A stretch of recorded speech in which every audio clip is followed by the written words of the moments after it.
তারাবির সালাতের রাকাত বিতর্ক এড়িয়ে চলুন। রাকাত নিয়ে বিতর্ক করবেন না। ধীরস্থির ভাবে তারাবির সালাত গুলো যেন আমরা আদায় করি। তাড়াহুড়ো করবেন না আল্লাহর ওয়াস্তে, তাড়াহুড়ো করবেন না, তাহলে কোরআন আমাদের জন্য বদদোয়া করবে। তাড়াহুড়ো করবেন তারাবির নামাজে। তারাবির নামাজ সালাতুত তারাবিহ মানে বিশ্রামের নামাজ, আর আমরা পড়ি সালাতুল কিতার, রেলগাড়ির মতো নামাজ। চিল্লায় বলেন ঠিক কিনা? না, এরকম করবেন না। ইমাম সাহেবদেরকে আশ্বস্ত করুন যে ইমাম সাহেবরা আমরা পিছনে আসি আপনাদের সাথে, আপনি আস্তে আস্তে পড়েন, তার তিলের সাথে পড়েন, ধীরস্থির ভাবে তারাবির সালাত পড়বেন। সারা বছর এই সুযোগ হয় না দাঁড়িয়ে কোরআন শোনার, এরকম আয়োজন ব্যবস্থাপনা সারা বছর আর আমরা পাই বলেন তো না। তারাবির সালাতের রাকাত বিতর্ক এড়িয়ে চলুন। রাকাত নিয়ে বিতর্ক করবেন না। 8 রাকাত 20 রাকাত নিয়ে যে মারামারি এই দেশে, এটা শয়তানের ফন্দি। চিল্লায় বলেন এটা কার ফন্দি? আমরা 20 রাকাত পড়ি, আপনারা হয়তো 8 রাকাত পড়েন, কোনো অসুবিধা নাই। আমরা যারা 20 রাকাত আমরা পড়তেছি, আমরা 20 রাকাতের কথাই বলি। 20 রাকাত আমরা পড়বো আজীবন।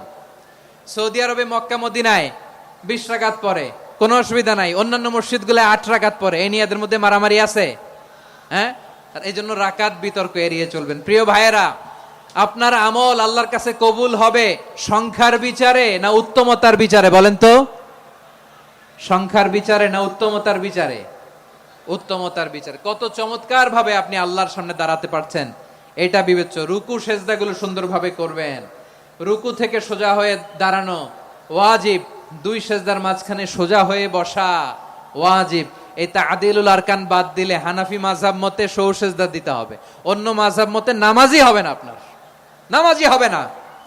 এই জন্য ধীরস্থির ভাবে তারাবির সালাত যেন আমরা আদায় করি। পারা যাবে তো ইনশাআল্লাহ? 3 নাম্বার, তাহাজ্জুদের সালাত আদায় করুন। বছরের অন্যান্য সময় উঠতে পারি না, অনেকে বলে হুজুর উঠতে পারি না, কিন্তু রমাদানে সাহারি খাওয়ার জন্য তো ওঠাই লাগে। কি বলেন, সাহারি খান আপনারা? হ্যাঁ, খান না? খান কে কে দেখি তো? মাশাআল্লাহ মাশাআল্লাহ। এই সুন্নত পালনের জন্য 1 নাম্বার।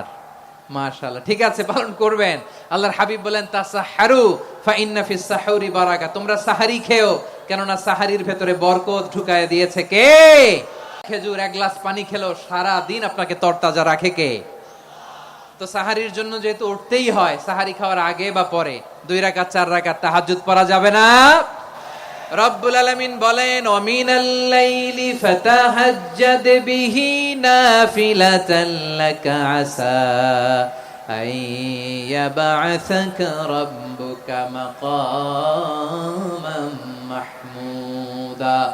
ও নবী, রাতের কিছু অংশ সময় তাহাজ্জুদের সালাত আপনি আদায় করবেন, কারণ এই তাহাজ্জুদ হলো আপনার জন্য নাফিলাতাল লাক, অতিরিক্ত ফরজ।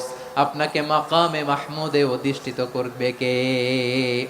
এজন্য যারা সম্মানিত হতে চান, সম্মানের আসনে যেতে চান, তাদের জন্য তাহাজ্জুদ অবধারিত। আমরা রমজানে সাহারির আগে তাহাজ্জুদ পড়তে চাই কি চাই না? এই নামাজটারে আল্লাহ বড্ড ভালোবাসেন। কেন জানেন? কারণ গভীর ঘুমকে স্যাক্রিফাইস করে আমরা এই নামাজ পড়ি। ঘুমের আরবি জানা আছে কারো? ঘুমরে আরবিতে কি বলে? অনেকগুলো আরবি আছে। একটা আরবি হচ্ছে নুআস, তন্দ্রা, তন্দ্রা, আমানাতান নুআসা কোরআনে এসেছে। আরেকটা আছে ঝিমুনি, ঝিমুনি, এইভাবে ঝিমুনি আসে ঘুমের আগে, এটারে বলে সিনা। এটারে কি বলে? সিনা। স্বাভাবিক ঘুমকে আরবিতে বলে নাউম। স্বাভাবিক ঘুমকে কি বলে? এই সিনা আর নাউমকে আল্লাহ এক আয়াতে এনেছেন, লা তাখুযুহু সিনাতু ওয়ালা নাউম। আল্লাহর তন্দ্রা নাই, ঘুম নাই, ঘুমের আগে যে তন্দ্রা আছে ওইটাও নাই। তাহলে নুআস, সিনা, নাউম পেলাম। আরেকটা ঘুমের আরবি হচ্ছে হুজুদ। চাঁপাইনবাবগঞ্জ আওয়াজ করে বলেন, আরেকটা ঘুমের আরবি কি? হুজুদ। এটা মাঝরাতের ঘুম, শেষ রাতের ঘুম, যেই ঘুমটা বড্ড মজা লাগে। কাঁথা টেনে টেনে, ব্ল্যাঙ্কেট টেনে টেনে আরেকটু ঘুমাইতে মন চায়, আরেকটু, আর 1 মিনিট, আর 2 মিনিট, এরকম একটা মজার ঘুম শেষ রাতে আছে না নাই? এই শেষ রাতের ঘুম, এই হুজুদের ঘুমকে স্যাক্রিফাইস করে যেই সালাত পড়া হয়, ওই সালাতের আরবি নাম হচ্ছে সলাতুল হুজুদ বা সলাতুত তাহাজ্জুদ। চিল্লায় বলেন আল্লাহু আকবার। এজন্য আল্লাহ তাআলা এই তাহাজ্জুদের সালাতকে এত পছন্দ করেন। পড়বেন তো রমাদানে? 4 নম্বরে মুক্ত হস্তে দান করুন। মুক্ত হস্তে দান করুন। ওয়ামা আতাইতুম মিন যাকাতিন তুরিদুনা ওয়াজহাল্লাহি ফাউলা উলাইকা হুমুল মুদঈফুন। তোমরা মনে করো না যাকাত দিলে তোমাদের সম্পদ কমে যায়, এটা ভেবো না, বরং তোমরা আল্লাহর খুশির জন্য যে যাকাত দাও, তারপরে তোমার যে সম্পদ থাকে ওই সম্পদের মধ্যে প্রবৃদ্ধি দান করে কে? আপনি মনে করছেন দিলে কমে?